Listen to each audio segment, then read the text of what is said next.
Hey, family, welcome to the Career Clinic sponsored by AARP. Thanks as always to AARP for sponsorship of the show and the station. Hey, today's Career Clinic is all about you, as always, quite frankly, but it's about your performance review at the end of this year. What is your performance review going to look like, kings and queens? Are you ready for it? Are you going to be proactive in managing to ensure that you have a performance review that you want?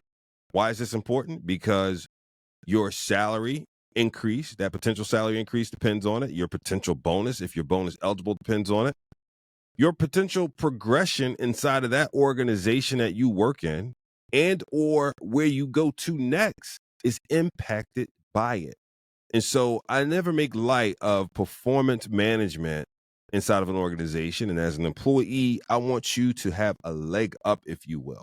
And so there's a couple things I want you to think about that you can do, because guess what? You still have about 8 weeks left in the year, which means you still have an opportunity to impact it, right? 2 months left out of a 12-month year. So yeah, 10 months in, but 2 months to go. A lot can happen in 2 months. I talked about that during the last show, how much we complete in the last 12 weeks of the year. So family, I want you to take advantage of it these last 8 weeks. So let me ask you a question to start with.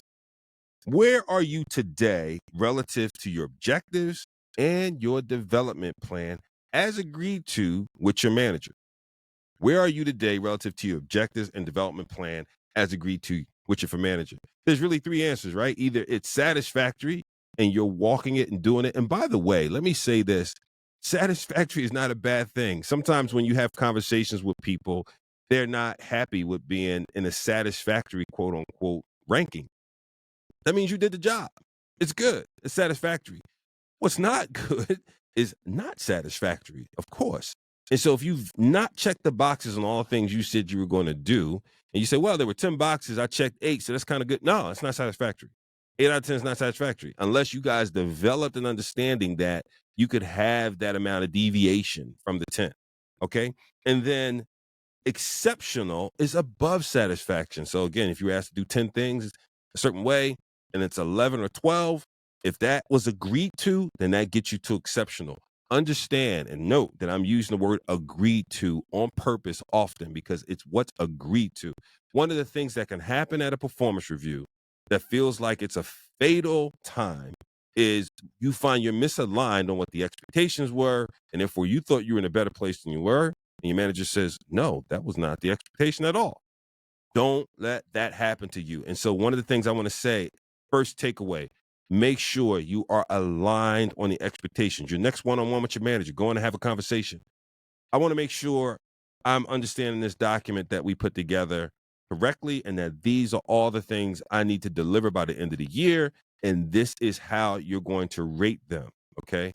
And by the way, if you don't have a written document, you need to take the initiative and create one so you can have that discussion. That's a whole nother thing. There are no written documentations around your goals for the year. Second, where are you against projects? Projects can be squishy sometimes in terms of the expected outcomes, right?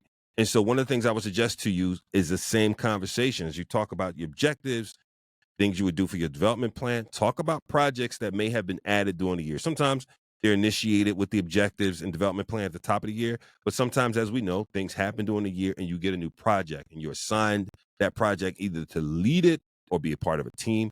What is the expectation? What does satisfactory performance look like? What does non-satisfactory look like? What does exceptional look like? Have that conversation. The third thing I want to say to you is use a structure to tell the story about delivery. So there are two things that happen when you talk about performance. There's the quantitative, which is easy. So if you were, again, to deliver 10 things, how many did you deliver? If you were to put 50 points on the board, how many did you do? If you were to do a certain number of sales during the course of the year, what was that revenue target? But other things are qualitative, and storytelling is important when dealing with the qualitative. So I want to give you a structure that I've mentioned before. It's called SAAB, SAAB as in Bravo.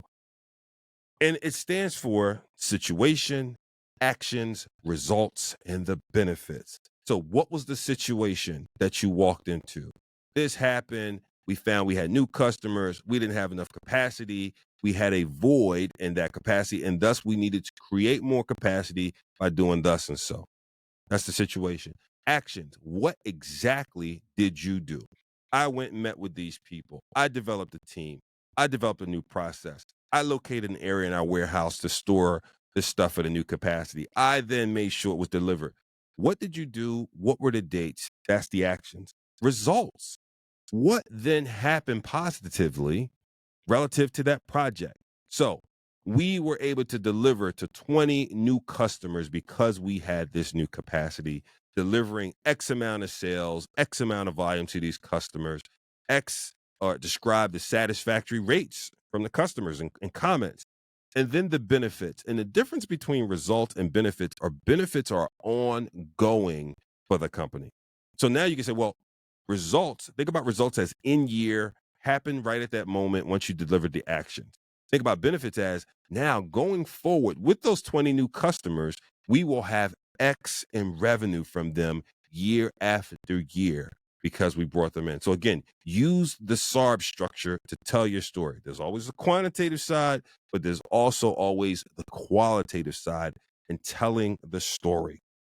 Lastly, again, check in with management ASAP. I say within the next 24, 48 hours, write down some notes so you can go in and check with management. And as I always say at the top of the show, my goal is to empower you with awareness and actionable insight. Now, you've got to be accountable for using it.